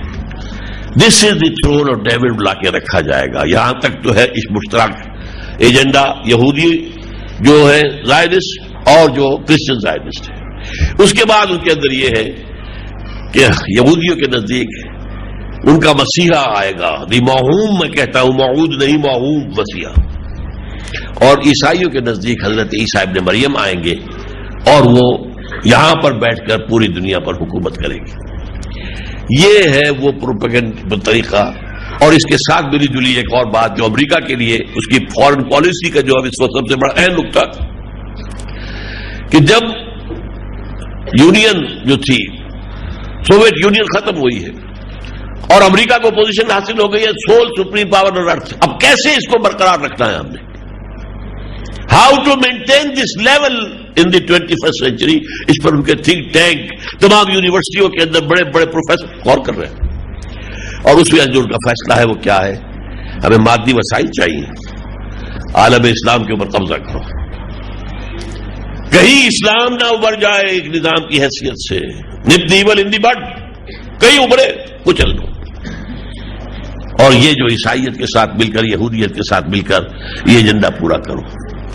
یہ ہے کہ جو کیوں آئے افغانستان میں، وہاں ذخائر بھی تھے، وہاں پر بہت منرل ویلتھ بھی تھی، اور سب سے بڑی بات یہ تھی اسلام ظاہر ہو رہا تھا اصل حاضر کے تقاضاؤں سے. لیکن یہ خوف ہو نہ جائے آشکارا شر پیغمبر، کہیں وہ شر پیغمبر نمایاں ہو رہا تھا. نبدی ولندی بٹ، یہ اس لیے حملہ کیا گیا اور اس کو کہہ دیا تھا اس بدبخت نے، بش نے، کروسیڈ ہے. پھر اگرچہ لفظ واپس لیا اس نے، لیکن یہ تو بات وہی ہے کہ نکل جاتی ہے جس کے منہ سے سچی بات مستی میں. فقیہ مصلحت بھی سے وہ رندے بادہ خار. اچھا اس نے کہا، اور میں آپ کے سامنے گواہی پیش کر رہا ہوں، جو ان کا ایونجلسٹ کا سب سے بڑا رسالہ ہے دی فلاڈلفیا ٹرمپٹ، اس کی اگست 2001 کا جو پرچہ ہے 2001 یعنی 9/11 سے ایک مہینہ پہلے، اس پرچے میں اس کے ایڈیٹر نے جو مضمون لکھا ہے، اس کا ٹائٹل کیا ہے، اس کے اوپر عبارت کیا لکھی ہوئی ہے، تصویر ہے مسجد اقصی اور قبۃ الصخرہ کی، اور لکھتا ہے many people think that crusades are a matter of the past, over forever, but they are wrong. Preparations are being made. میرا یہ جملہ نوٹ کر لیجیے، میرا نہیں اس کا ہے، جیری فلیشر کا. Preparations are being made for the fight, for the last crusade, which will be the bloodiest of all. یہ کہہ رہا ہے بیٹھا ہوا امریکہ میں کہہ رہا ہے، اور چونکہ گھر کا بیٹی ہے، یہ 9/11 گرانے کی تیاریاں ہو رہی تھی نا، اس ٹوئن ٹاور کی خود کرے موساد نے کیا اور یہ امریکہ نے کیا، تاکہ امریکن پبلک اوپینین کو تیار کیا جا سکے، سارا ملبہ مسلمانوں پر ڈال کر، اور ارب ڈالر جو ہے کی منظوری لی جا سکے. یہ اس کے لیے ساری تیاری. اس سے پہلے کتاب بھی آ گئی تھی، امریکہ نیڈز اے پرل ہاربر. بہرحال میں تفاصیل میں نہیں جا سکتا. آخری اب جملہ میں آپ سے کہہ رہا ہوں، ہوگا کیا؟ نمبر 1، فوری طور پر حالات بہت خراب ہیں. یہ ایجنڈا پورا ہوگا، اور یہ باتیں میں آپ کو بتا رہا ہوں احادیث نبویہ کی روح سے. گریٹر اسرائیل بنے گا، عالم عرب پر بہت بڑا اللہ کا عذاب آئے گا، اور وہ اس کے مستحق ہیں. اگر یہودیوں پر عذاب آ سکتا ہے تو اللہ کا قانون کسی کے لیے مختلف نہیں ہے. جو پیٹھ دکھائی ہے عالم عرب نے خاص طور پر، اس کے باوجود کہ ان کی مادری زبان میں اللہ کا کلام موجود ہے، کسی نے قرآن کو اپنا امام نہیں بنایا. آج سب کے سب امریکہ کی جھولی کے، امریکہ کے تھیلے کے اندر سب کے سب. تو یہ گریٹر اسرائیل بنے گا، عربوں پر بہت بڑی سزا آنے والی ہے. پاکستان کا معاملہ ہینگنگ ان دی بیلنس ہے، اس لیے کہ دوسرا بڑا مجرم جو ہے دنیا کے اندر مسلمانوں میں، وہ مسلمانوں نے پاکستان ہے. مجرم نمبر 1 عالم عرب، نمبر 2 مسلمانوں نے پاکستان. کیوں؟ ہم نے ایک ملک لیا اسلام کے نام پر، لاکھوں انسان قتل ہوئے، پھر ہم نے یہاں اسلام قائم نہیں کیا، وعدہ وفائی کی ہے. اللہ نے اس کی سزا کے طور پر فَعَاقَبَهُمْ نِفَاقًا فِي قُلُوبِهِمْ، منافقت کی بیماری ہمارے اندر پیدا کی. اب میں تفصیل میں نہیں جا سکتا اس کی. بہرحال یہ ہونا ہے. البتہ اس کے بعد کچھ دنوں کے بعد پانسا پلٹے گا، ریورسل ہوگی، اور بھی دور فلک ہیں ابھی آنے والے. ناز اتنا نہ کریں ہم کو ستانے والے. وہ آنے والے دور میں سیکنڈ فیز کے اندر یقیناً اہل ایمان کے جہاد اور قتال اور اپنی جانیں دینے کا معاملہ جو ہے وہ بھی ہوگا مؤثر، اور کچھ معجزات کا ضرور بھی ہوگا. اس سے معلوم ہوتا ہے کہ پہلے عرب کے سے مشرق کی طرف کسی ملک میں نظام خلافت قائم ہوگا. ہمیں امید تھی، اور اب تو امید کرتے ہوئے بھی شرم آتی ہے کہ کیسے امید کرے اللہ سے کہ یہاں سے ہو جائے گا یہ، ورنہ یقین تھا کہ پاکستان اسی ڈیوائن اسکیم کے تحت وجود میں آیا ہے. لیکن بہرحال ان تتولوا یستبدل قوما غیرکم. افغانستان بھی مشرق میں ہے، پاکستان بھی ہے، لیکن if bad come to worse and worse to worse, ہو سکتا ہے، میری بات نوٹ کر دیجئے، ہمیں بہت بڑے عذاب کے اندر ڈال کر اور پھر اللہ ہندوؤں کو اسلام لانے کی توفیق دے دے. اس لیے کہ بھارت میں تو ایسٹ میں ہے، اور حضور کی حدیث میں تو یہی ہے کہ مجھے ہند کی طرف سے ٹھنڈی ہوا آتی ہے. انہونی بات نہیں ہے. تاتاریوں نے 85 کروڑ مسلمان قتل کیا، 85 کروڑ، اور پھر خود ایمان لے آئے. آپ کو غور کیجئے، ہوا کہ نہیں ہے؟ آیا فتنہ تاتار کے افسانے سے 5 ماہ مل گئے کعبے کو صنم خانے سے. پھر حضرت مہدی کا ظہور ہوگا، ان کے لیے بھی فوج جائے گی کسی مشرقی ملک سے جہاں پہلے نظام آ چکا ہوگا. یخرج الناس من المشرق یطلبون للمہدی، یعنی سلطانی. اور خاص طور پر پھر اس کے بعد جو مرحلہ آخری آئے گا وہ ہوگا یہودی اس وقت تک بیٹھے رہیں گے، صرف عیسائی لڑیں گے. رومی آئیں گے، جو حضور کی خبر ہے البلابۃ العظمیٰ کے بارے میں کہ 80 جھنڈے لے کر عیسائی اے مسلمانوں تم پر حملہ آور ہوں گے. یہ آرمگیڈون ہے، جو بائبل کی آخری کتاب ہے ریویلیشن جان، سینٹ جان، اس میں آرمگیڈون اس کا نام ہے. حدیث میں الملحمۃ العظمیٰ یا الحمۃ الکبریٰ ہے. 80 جھنڈے، اور ہر جھنڈے کے نیچے 12,000 جو ہے وہ فوج ہوگی. تو 9.5 لاکھ ان کا حملہ ہوگا. اس میں بہت بڑی تباہی، اتنی تباہی ہوگی کہ ایک شخص کے 100 بیٹے اگر ہوں گے تو 99 ختم ہو جائے گا، ایک بچے گا.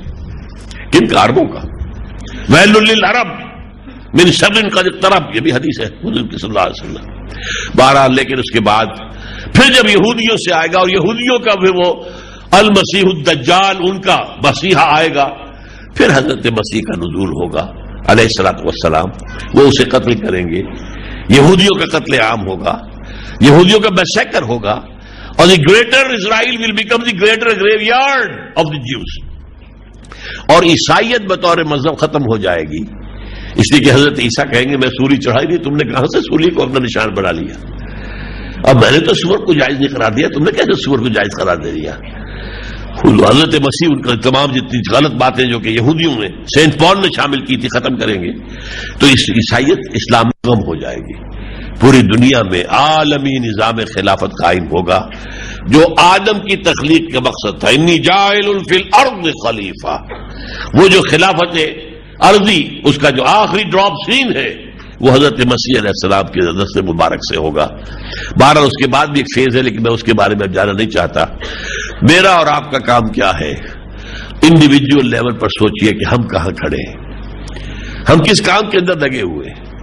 اب بھی پاکستان میں ہمیں جب تک سانس تب تک آس، ہمیں تو پاکستان میں کوشش کرنی ہے کہ یہاں نظام خلافت آئے، اسلامی انقلاب برپا ہو، اس کے لیے تن من دھن لگائیں.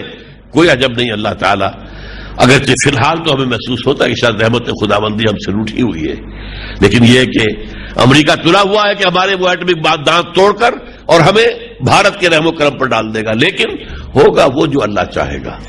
اقول قولی ھذا واستغفر اللہ لی ولکم ولسائر المسلمین والمسلمات.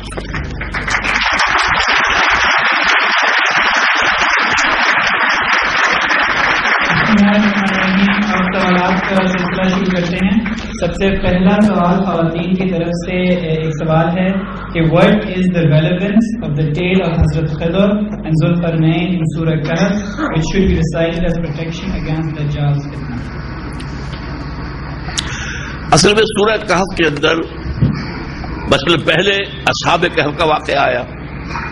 وہ کیوں آیا؟ اہل ایمان پر ایسا وقت بھی آ سکتا ہے کہ اپنا ایمان لے کر وہ جا کر غاروں میں چھپ جائے، اور یہ وقت آیا. وہ اصحاب کہف پر بھی آیا تھا، اور آپ کو معلوم ہے حضور بھی 3 دن جو ہے چھپے رہے ہیں غار ثور کے اندر، اور یہ وقت پھر بھی آ سکتا ہے. اور نمبر 2 یہ کہ ذوالقرنین، اور یہ کہ ایسا بھی وقت آ سکتا ہے کہ مشرق و مغرب اور شمال میں اسلام کا غلبہ ہو، حکومت ہو جائے. حضرت موسیٰ کے ساتھ جو سفر ہے وہ کس لیے ہے؟ حضرت موسیٰ کو جو خضر نے بتایا، ذوالقرنین کا معاملہ خضر کا نہیں ہے، وہ حضرت موسیٰ کا معاملہ ہے کہ جو ایونٹس ہوتے ہیں دنیا کے ان کا ایک ظاہر ہے. آپ کا ایک بچہ جو ہے فوت ہو گیا، اب آپ کے اوپر تو پہاڑ ٹوٹ پڑا صدمے سے. حضرت موسیٰ کو بتایا گیا کہ نہیں، یہ بچہ اگر جوان ہوتا، یہ اپنے والدین کے لیے دل آزاری کا موجب ہوتا، تو اللہ تعالیٰ نے چاہا ہے کہ اس کو لے کر ایک نیک اور صالح اولاد اللہ ان کو دے دے تاکہ ان کا بڑھاپا خراب نہ ہو. اللہ ان کے لیے خیر کر رہا ہے، شر نہیں کر رہا. تو قرآن مجید میں آتا ہے وَيَدْعُو الْإِنسَانُ بِالشَّرِّ دُعَاءَهُ بِالْخَيْرِ. انسان تو اپنے لیے بظاہر خیر مانگ رہا تھا، حقیقت میں شر مانگ رہا تھا، اس لیے تم نہیں جانتے. عَسَىٰ أَن تُحِبُّوا شَيْئًا وَهُوَ شَرٌّ لَكُمْ وَعَسَىٰ أَن تَكْرَهُوا شَيْئًا وَهُوَ خَيْرٌ لَكُمْ. ہو سکتا ہے تمہیں کوئی چیز ناپسند ہو، حالانکہ اللہ کے لیے اس میں خیر ہے اللہ کی طرف سے، اور کوئی چیز پسند ہو اور اس میں شر ہو. اگلا سوال ہے in your lecture you have briefly explained Islamic economic system but you have never explained what should an Islamic bank model be. Please throw some light on the Islamic banking system. میرے نزدیک صحیح اسلامی banking ممکن نہیں. یہ سو کچھ ہو رہا ہے سو کالڈ اسلامک بینکنگ، میرے نزدیک وہ صحیح اسلامک بینکنگ نہیں ہے. بے معجل بے مرابحہ کو میں حرام سمجھتا ہوں. صرف شراکت اور مضاربت کے اوپر کام ہوگا اور اسی پر سارا کام چل سکتا ہے، چلتا رہا ہے. آخر مسلمانوں کی حکومتیں رہی ہیں، بینک تو کبھی نہیں رہا، کہیں پر سود نہیں رہا ہے. کتنے عرصے جو ہے یہ حکومتیں رہی ہیں. پوپ کے زمانے میں پورے یورپ میں کہیں سود نہیں تھا، نائدر یوزلی نور کمرشل انٹرسٹ. تو یہ تو اصل میں وہ دجالیت ہے جس نے کہ اتنا مسلط کیا ہمارے اوپر اس نظام کو کہ ہم سوچ ہی نہیں سکتے کہ اس کے بغیر بھی کوئی نظام ہو سکتا ہے. مغرب کی تحقیق کے مطابق ہوموسیکشوالٹی انسان کی فطرت میں ہوتا ہے، اختیار میں نہیں. وضاحت فرما دیجیے. اب یہ جب انسان کی عقل ٹیڑھی ہو جائے، مشاہدہ ٹیڑھا ہو جائے تو کیا علاج کیا جائے اس کا؟ فطرت تو در حقیقت اللہ نے بنایا ہے معاملے کو، فطرت اللہ التی فطر الناس علیہا. اب اس میں جو ایک فیملی لائف ہے، جو اولاد کی پیدائش کا معاملہ ہے، نسل کے برقرار رہنے کا معاملہ ہے، وہ ہوموسیکسولیٹی میں تو آپ فل سٹاپ لگاتے ہیں. فتنہ دجال سے یاجوج و ماجوج کا کیا تعلق ہے؟ یہ کیسی قوم تھی؟ یہ اصل میں دجال کے فتنے کے بعد کا مرحلہ جو میں نے آخر میں کہا نا، اور بھی مرحلہ ہے جس کے بارے میں بات نہیں کر رہا. یاجوج ماجوج اس دور سے متعلق ہے، لیکن یہ کہ آج اس کا موقع نہیں ہے. میرے نزدیک یہ روس اور چینی یہ یاجوج ماجوج ہوں گے. اور جب یہ مڈل ایسٹ کے اندر اصل جنگ ہو رہی ہوگی تو چونکہ یورپ ویسٹ ایک طرف اور پورا عالم اسلام جو ہے ادھر ہوگا، یہ کھڑے ہو کر تماشا دیکھیں گے. اور میرا گمان یہ ہے کہ غالباً یہ کہہ دیں گے کہ ویپنز آف وار جو ماس ڈسٹرکشن ہے وہ استعمال نہ ہو تو لڑو تم. لیکن یہ کہ پھر جو ہے بعد میں جب حضرت عیسیٰ علیہ السلام کو کامیابی آخری ہو جائے گی تب یہ آئیں گے، پھر اللہ انہیں برباد کرے گا. اگر سائنسی ترقی کی پراپرٹیز دجال اعظم کی ہیں تو کیا سائنسی ترقی بری چیز ہے؟ میں نے تو کہا تھا نا، اگر یہ دونوں آنکھیں کھلی رہتی، سائنسی ترقی اور اس کے ساتھ ہدایت آسمانی، وہ آسمانی ہدایت جو وَإِمَّا يَأْتِيَنَّكُم مِّنِّي هُدًى، وہ ساتھ کے ساتھ چلتی تو ہرگز اس کے اندر کوئی خرابی نہیں ہے، تو خیر ہی خیر ہے، بلائی بلائی ہے. لیکن آپ نے ایک آنکھ بند کر دی. پوپ نے ایک آنکھ بند کی تھی، مطلب جو یہ سائنس والی ہے، اور اس کے بعد رینیسنس ہوا تو سائنس والی آنکھ جو ہے وہ چوپٹ کھل گئی اور جو یہ آنکھ بند کر دی گئی. اور یہ سائنس والی آنکھ ہے وہ اب یک چشم تہذیب، یہ پوری جو ہے جس کے بارے میں کہا گیا ہے کہ وہ دجال جو ہے ایک آنکھ والا ہوگا. اور امریکہ کے نوٹ پر وہ آنکھ بنی ہوئی ہے. اگر $1 بل آپ کو مل جائے کہیں، اس کو دیکھیے گا، اس میں جو ہے پیرامڈ کی تصویر ہے اور اس کے اوپر ایک آنکھ ہے دجال کی. یہ چونکہ یہ سارے جو ہے یہ ڈرافٹنگ وغیرہ ہوئی ہے، یہ سب یہودی بینکرز نے بنائے ہیں، ان کی اپنی تاریخ ہے، ورنہ امریکہ کا کیا تعلق ہے پیرامڈ کے ساتھ. اور وہاں نیچے لکھا ہوا نووس آرڈرس نووس سیکولورم، اب ایک نیا سیکولر ورلڈ آرڈر ہمیں دنیا میں لانا ہے. اور یہ 1776 لکھا ہوا ہے وہاں پر. 1776 کے اندر ہی ڈیکلریشن آف انڈیپینڈنس ہوا امریکہ کا، اور اسی میں آرڈر آف الومیناٹی یہودیوں نے قائم کیا تھا، جو ایک بہت بڑا ادارہ تھا پوری دنیا میں سے جو ذہین لوگ ہیں انہیں کھینچ کر ان کی برین واشنگ کرنا اور ان کو جو ہے پھر واپس ان کے ملکوں میں بھیج کر وہ اپنے نقشوں کے مطابق انہیں پھر استعمال کرنا. دجال کی سپورٹ کرنے والی کنٹریز یا ویسٹ کے پروڈکٹس کا سوشلی اور اکنامکلی یا جس طرح بھی ممکن ہو بائیکاٹ کرنے کے لیے مسلمان خواتین یا امت کو کیا رول ادا کرنا چاہیے؟ رول تو آپ نے بیان کر دیا، کریں، لیکن کرے گا کون؟ دیکھیے نا، ہمارے ہاں کوئی ایک ایسا لیڈر ہے جو یہ کہے اور اس پر عمل ہو جائے. آپ اندازہ کیجئے، ایک وقت میں گاندھی ایک لیڈر تھا جس نے ایک بات کہی ہے کہ ہم انگلستان کا بنا ہوا کپڑا نہیں پہنیں گے.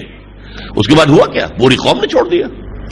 الہ آباد کے اندر ایک بہت بڑا الاؤ آگ کا جلایا گیا، اس میں نہرو فیملی، ان کے تو سوٹ سل کر آتے تھے پیرس سے اور انگلینڈ سے، وہ سب کے سب سوٹ لا کے انہوں نے پھینک دیے، جلا دیے پورے ہندوستان کے اندر.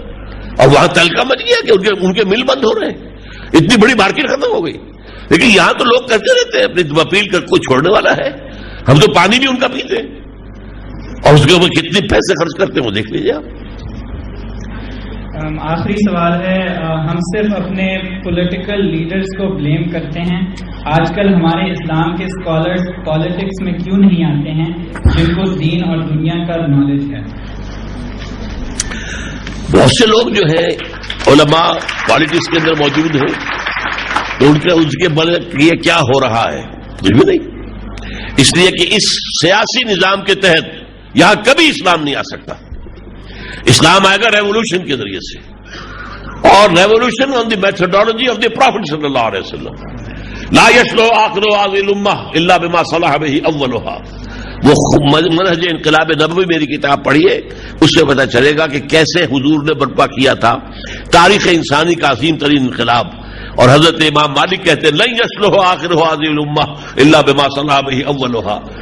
جیسے شروع میں خلافت راشدہ تھی، آخر میں بھی خلافت راشدہ آنی ہے، لیکن آئے گی اسی طریقے پر عمل کر کے جس طریقے پر عمل کر کے حضور نے وہ انقلاب برپا کیا. بہت شکریہ، بہت خوشی ہوئی ہے اتنی بڑی تعداد میں نوجوانوں کو دیکھ کر. واقعہ یہ ہے کہ میری بوڑھی رگوں کے اندر بھی میں محسوس کر رہا ہوں کہ کچھ جوان خون دوڑنے لگا ہے.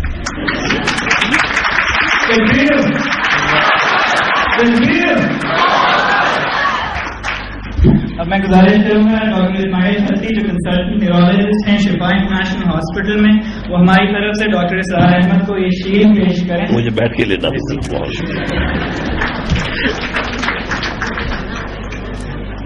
بہت شکریہ، جزاک اللہ.